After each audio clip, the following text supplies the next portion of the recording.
Sedaj pa vabim na naš oder gospod Štefi Videčnik iz Ministrstva za kmetijstvo, gozdarstvo in prehrano, ki bo z nami podelila primere dobre prakse sodelovanja med državo, med pridelovalci in širšo skupnostjo. Spregovorila bo tudi o tem, kako lahko čim bolje promoviramo lokalno hrano in jo predstavimo širši skupnosti. Gospa Videčnik, lepo vabljeni.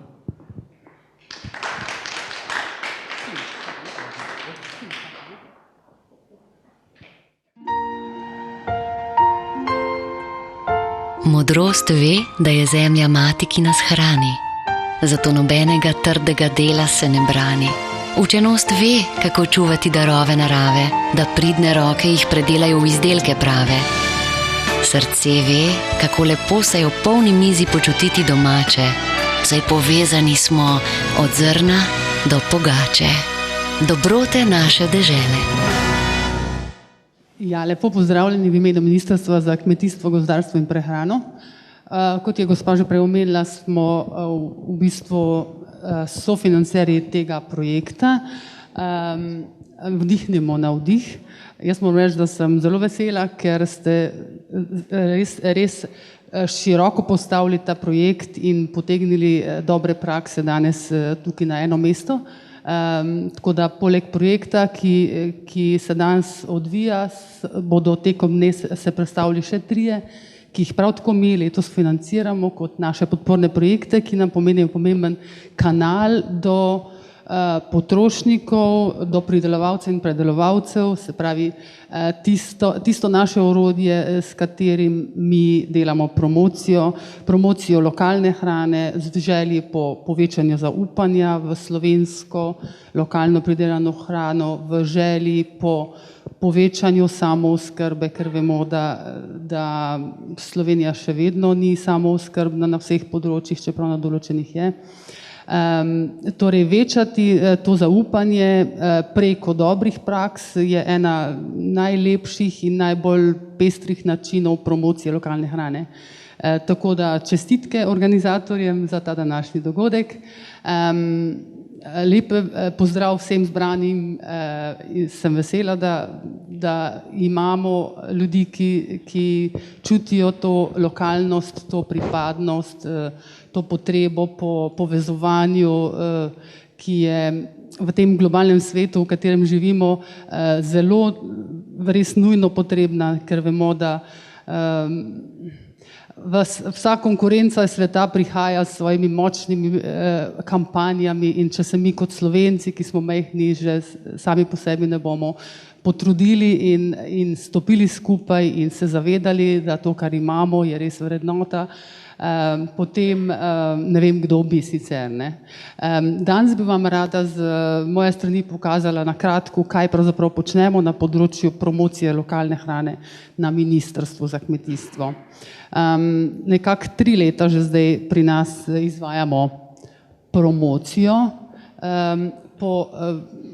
po zakonu o promociji, ki nam je pač eno orodje, ki to omogoča. Namreč promocijo lokalne hrane je pač dost regulirano strani zakonodaje, točno je določeno, kaj smemo povedati, kaj ne smemo, kdaj so določene podpore dovoljene in ne. Tako da bi predvsem povedala, se pravi, zakaj promocija, malo predstavlja naše promocijske kampanje, kako jih tudi financiramo in tudi določene podporne projekte, ki jih mi pod svojo streho naše promocije tudi financiramo. Če naprej rečem, zakaj promocija, mogoče nekaj dejstev o naših slovenskih potrošnikih.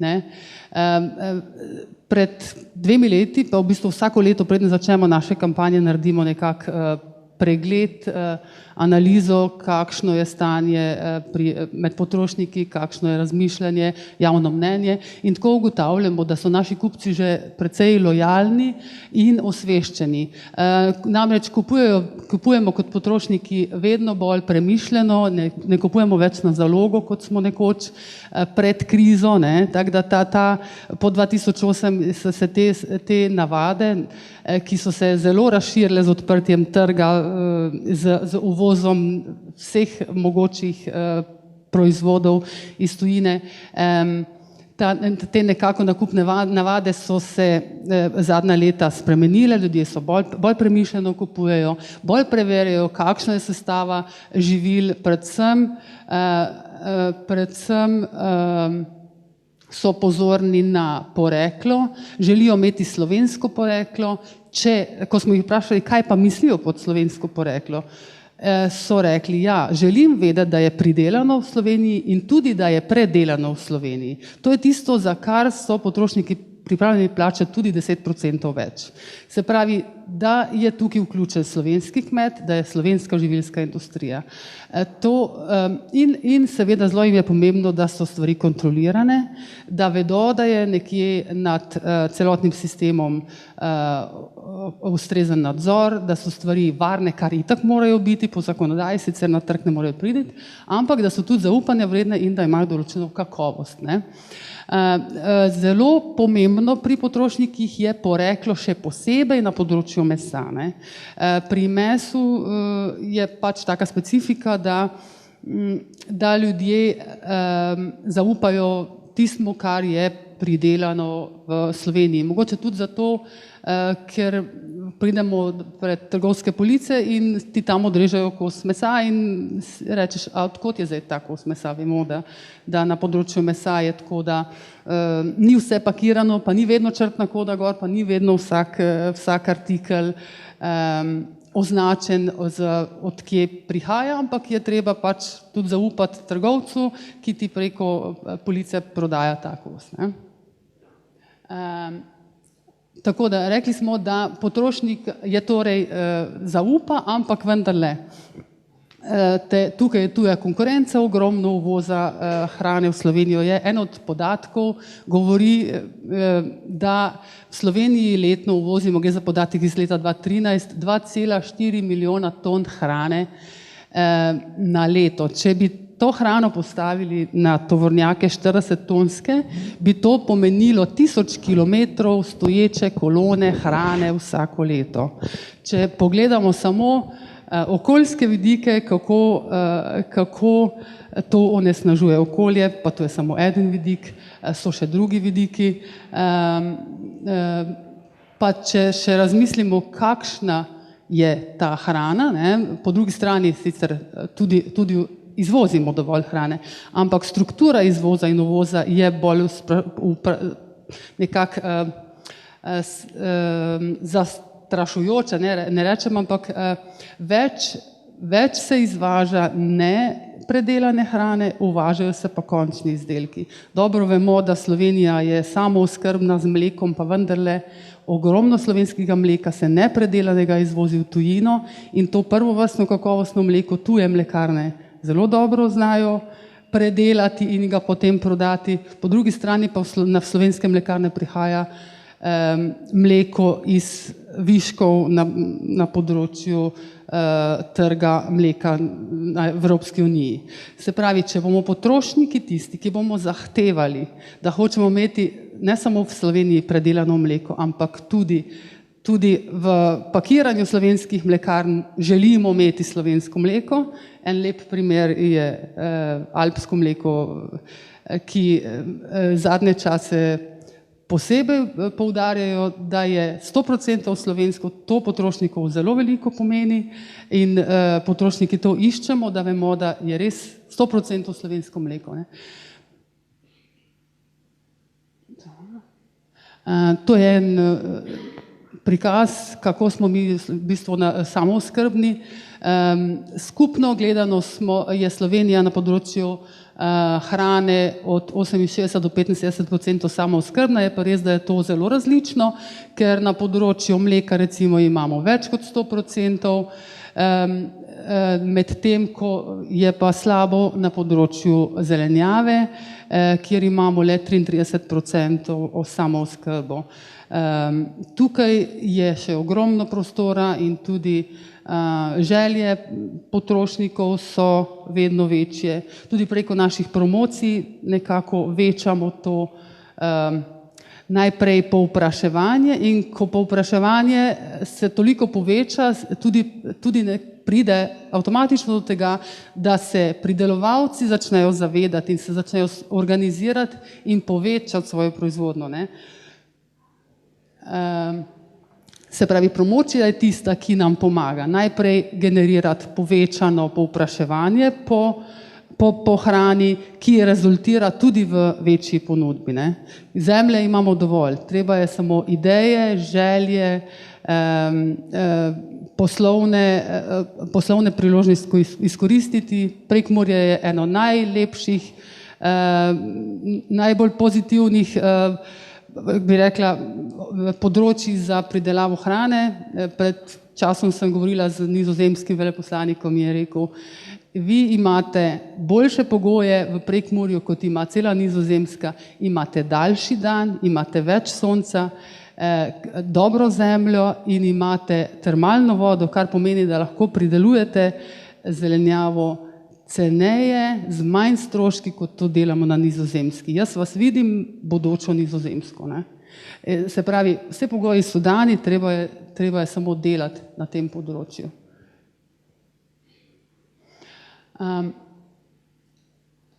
Zdaj, če govorimo o ministrstvu, kaj lahko mi naredimo oziroma kaj delamo zadnje čase, na področju promocije mi izvajamo dve vrsti oziroma nekak zakon, ki to dovoljuje dve vrsti promocije. Eno je generična promocija, druga je pa promocija shem kakovosti. Druge v bistvu v tem hipu še ne izvajamo, ker je treba najprej pripraviti novo shemo, ampak največ zadnje 3 leta izvajamo prvo, to je generična promocija. Njeni ključni cilji so spodbujanje zavedanja o pomembnosti uživanja lokalne hrane, krepitev zaupanja v lokalno hrano in ustvarjanje pozitivne podobe o lokalni hrani. 3 leta nekako se trudimo z temi ključnimi sporočili na področju generične promocije. Začeli smo leta 2013 z poudarjanjem o pomenu lokalne hrane oziroma o pomembnosti bližine, o pomenu hrane, ki ni prepotovala na stotine kilometrov. Ta kampanja nam je zelo, jo ocenjujemo kot uspešno, zato ker smo leto 2013, leto in pol kasneje delali povpraševanje, analizo med potrošniki in na vprašanje, zakaj raje kupujete slovensko hrano, je 8% ljudi odgovorilo po inerciji zato, ker hrana ne prepotuje na stotine kilometrov. Se pravi, je v podzavest nekako prišla naša informacija iz kampanje, to si čestitamo veliko čast, ne. Tako da smo v bistvu to kampanjo potem nadgrajevali. Leta 2014, veste, da je prišlo do krize med Slovenijo in Rusijo in je Rusija blokirala uvoz hrane iz Evrope. Mi smo rekli, ja, saj naš uvoz ni tako velik v Rusijo, saj to verjetno nas ne bo tako doletelo, pa vendar se je kasneje analize so pokazale, da je to pravzaprav bumerang, lahko nevaren kasneje. V drugem valu, namreč mi bi še preživeli to, da v Rusijo nismo izvažali, ampak je bila nevarnost ta, recimo področje jabolk je eno tako zelo zanimivo, ne. Jabolka Evropa zelo dosti izvaža, predvsem Poljska, ne. In če Poljska preneha izvažati svoje jabolka na ruski trg, bo ta jabolka vendarle morala nekam izvažati, ne. In je bila velika nevarnost in na neke mere se je to tudi dogajalo, da bo ta poceni poljska jabolka prišla po vsej Evropi, ker jih je bo nekam treba prodati in tako se lahko zruši domač trg, domačih pridelovalcev, ne. Zato smo naredili eno krizno kampanjo konec septembra v 2014 in smo opozarjali ljudi na te ključna dejstva, zakaj uživati lokalno hrano. In tako smo povedali, v Sloveniji pojemo 35% manj sadja in zelenjave, kot priporoča Svetovna zdravstvena organizacija. To je res. Torej, pojejmo jabolko več, uživajmo lokalno kakovost. Potem Slovenija uvozi za 1,9 milijona evrov hrane letno. Podprimo naše pridelovalce, kupujmo lokalno kakovost. In predelava hrane v Sloveniji zaposluje 90 000 ljudi, podprimo jih, podprimo ta delovna mesta in kupujmo lokalno hrano.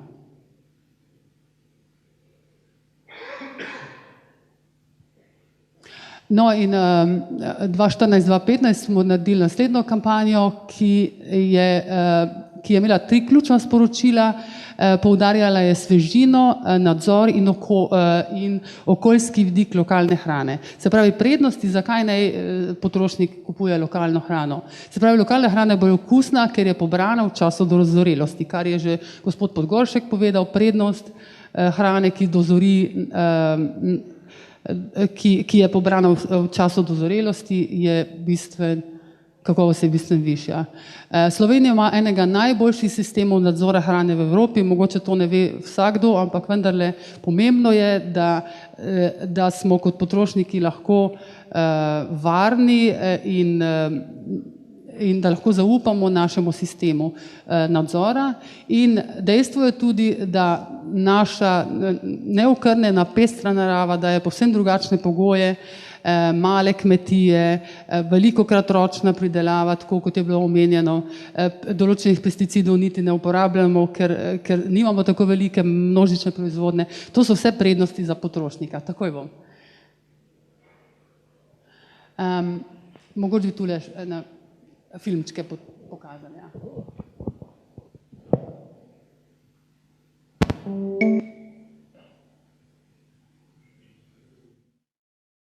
V Sloveniji pojemo 35% manj sadja in zelenjave, kot priporoča Svetovna zdravstvena organizacija. Pojejmo jabolko več, uživajmo našo kakovost. Bodimo pozorni na lokalno poreklo.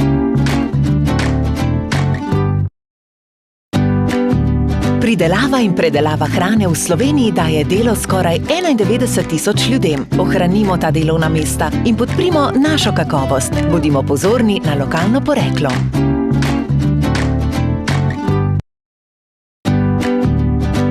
V Slovenijo uvozimo skoraj za 1,9 milijarde evrov hrane letno. Podprimo raje naše lokalne pridelovalce, kupujmo našo kakovost, bodimo pozorni na lokalno poreklo. Št, dajmo zdaj.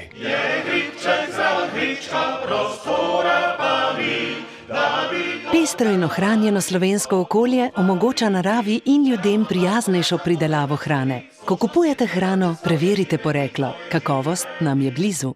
Prisluhni mi. Saj sveža sem hrustljava, domača sem sočna in zdrava. Hrana iz vaše bližine je okusnejša in hranljivejša, ker je zaužita v času dozorelosti. Ko kupujete hrano, preverite poreklo. Kakovost nam je blizu. Zdaj, ker je že čas potekel, bom tule šla sam na hitro skozi. Te sem hotela še povedati kanale našega komuniciranja. Se pravi, kadar imamo kampanjo, običajno traja 2-3 mesece in letos smo jih recimo ponovili, smo imeli jesensko in pomladansko s ponovnim priklicom. Delamo promocijo oziroma skozi vse leto na spletni strani Lokalna kakovost. Imamo tudi Facebook z lepim obiskom, se lahko pohvalimo. Vsak teden pošiljamo na 1700 naslovov, e-novice o dobrih praksah, o tem, koga lahko pohvalimo in tako naprej. Tako da vabimo tudi vse z dobrimi praksami, da se nam oglasite na moj naslov ali na lokalno kakovost. Lahko tudi o vaših projektih pišemo, zanimivih, navdihujočih, da vdihnemo tudi z naše strani še kakšen dober navdih. Letos imamo tudi eno spletno nagradno igro, kjer lahko otroci ali kakorkoli na en simpatičen način se seznanjajo z lokalno hrano, kaj je kdaj sveže in se stavi orkestrček in tako nekako. Moram reči, da kampanja naše tudi zelo pohvalno podpirajo trgovci, določeni so se zelo dobro odzvali in na ta dan, ki bo kmalu postal, se pravi, takrat, ko je dan slovenske hrane, se pravi 3. petek v novembru je dan slovenske hrane in tradicionalni slovenski zajtrk. Takrat so se določeni trgovci zelo dobro odzvali in nam nekako v tem istem duhu sporočali, ponudili posebne police za slovensko, z lokalno hrano, naredili dogodke. Tako da zelo pohvalno tudi to sodelovanje. In se skupaj trudimo, da bi kupcu približali pomembnost lokalne hrane. Da rečem samo, kako je z raziskavami na področju odzivnosti potrošnikov. Kot sem že rekla, ljudje so pripravljeni do 10% več plačati za slovensko, ki je pridelano in predelano v Sloveniji. Potrošniki vedno pogosteje kupujejo živila, ki so slovenskega izvora. Ta podatek se je v 3 letih spremenil iz 30 na 68. Ne samo mi, tudi širša skupnost se trudimo in z nami v veselju, da se ta zaupanje dejansko povečuje in verjamem, da slovenskim predelovalcem je nekako pisana dobra prihodnost. Torej, ko vprašamo potrošnike, zakaj kupujejo slovensko, povejo, da predvsem zato, ker je kakovostna, ker zaupajo slovenskim proizvajalcem, ker vidijo svežino v teh proizvodih in nenazadnje zavedamo se potrošniki, da če kupujemo slovensko, podpiramo tudi slovensko proizvodnjo, delovna mesta in tako naprej. Potrošnik v uživanju slovenske hrane vidi zagotovilo, da hrana, torej, ko smo vprašali, da hrana ni prepotovala na 100 kilometrov, da je bila prodelana na slovenski zemlji, da pomagamo lokalnim predelovalcem in delovna mesta, to, kar sem že rekla. V naslednjem letu kaj planiramo? V letu 2006 smo v bistvu veseli, ker je prejšnji mesec nekako prišlo do odločitve na področju sektorja mleka, da bo vstopil v promocijo sheme kakovosti Izbrana kakovost, to je ta znak, ki je tam gor. To bo namreč označba, ki bo pomenila označitev proizvodov, ki so pridelani in predelani v Sloveniji, se pravi surovina slovenska in predelava v Sloveniji, in bodo določene višje standarde od minimalnih zadovoljevali. In za to označbo imamo možnost, da delamo tudi promocijo, s tem, da bodo določen del denarja za promocijo zbrali sektorji, se pravi sektor mleka se je odločil, da gre v to promocijo, da bo zbral ta sredstva, da se bo nekako, to se bo dogajalo 2006 in konec 2006, morda 2007, se bo pa že lahko začela prva promocija shem kakovosti. V čem je tle razlika? Razlika je v tem, da generično promocijo z njo ne moramo izpostavljati posamezen proizvod tega in tega proizvajalca, ampak na splošno. Z promocijo sheme pa bomo lahko izpostavili proizvod te in te mlekarne, ta in ta izdelek, ki je označen z znakom Izbrana kakovost Slovenija, vam zagotavlja višjo kakovost, da je pridelava v Sloveniji in da je predelana v Sloveniji. Te proizvode bomo lahko izpostavili in jih tudi promovirali delno z sektorskim denarjem, delno pa z denarjem državnega proračuna. To je tudi način, kako se bo zbiral ta denar, nekaj da proračun, nekaj bodo dali proizvajalci, tako da se veselimo, da bo to v 2006 ta zadeva stekla. Naj povem, da v letošnjem letu na področju promocije mi podpiramo tudi 11 projektov, od katerih eden od njih je ta Jaz sem kmet, 3 so še tle, recimo Zavod Viva in še 2 projekta. Določeni, tako bi rekla, mi smo naredili letos prvič, oziroma konec lanskega leta prvič razpis, da podpremo projekte, ki so pozitivni, ki bi nam lahko bili kanal za promocijo lokalne hrane. Dobili smo izjemen odziv, 180 prijav projektov je prišlo k nam. Izbrali smo jih 11. Vemo, da določeni če bi bilo več denarja, kakorkoli bi lahko še koga, ampak toliko smo se odločili, ampak smo zadovoljni, da je tako velik odziv in tako veliko navdušujočih projektov v Sloveniji. Tako da teh 11 so tisti, ki nam letos pomagajo pri naši promociji. Mogoče bi izpostavila samo 2, recimo Dobrote slovenskih kmetij, že zelo dolgo potekajo, to je ena krasna razstava proizvodov slovenskih kmetov, ki je z leti pripomogla, da je proizvodna izjemno, da se je kvaliteta proizvodov s kmetij izjemno povečala. Potem je pa en drug projekt, to je pa recimo, bi ga jaz tudi pohvalila, ker je pomemben, ker je vzgojni, to je projekt Kuhna pa to, kjer otroci po osnovnih šolah kuhajo lokalno, z izrecno lokalnih proizvodov in obujajo stare recepte. In ti otroci so eni taki sončki, da smo resnično navdušeni, ko spremljamo ta projekt. Letos recimo je bila izdana že 3. knjiga, pri vsakem zaključku tega projekta, recimo 3 leta že poteka, nastane na koncu knjiga enih krasnih receptov in letos so ti otroci bili povabljeni strani veleposlaništva našega v Washingtonu, da so predstavili svoj projekt in tukaj vidite, kako otroci s črnskimi otroki skupaj kuhajo v Washingtonu. In potem je ena od ameriških revij zapisala, da je Slovenija res ena navdihujoča kulinarična destinacija, vredna obiska, tako da smo res poželi ena zelo pozitiven, bi rekla, vtis, so pustili ti otroci s tem svojim obiskom. Tako da mogoče samo omenim, da, kot sem že prej rekla, tradicionalni slovenski zajtrk in dan slovenske hrane zdaj poteka že 3. leto, 3. petek v novembru. Vedno več sodelujočih, tako trgovci kot šole, kot domovi, kot inštitucije se temu pridružujejo in želimo počasi preiti v teden slovenske hrane in mesec slovenske hrane in to vse preplaviti. To bi bilo nekako z moje strani vse. Jaz vam želim veliko navdihujočih razglabljanj danes in hvala za vašo pozornost.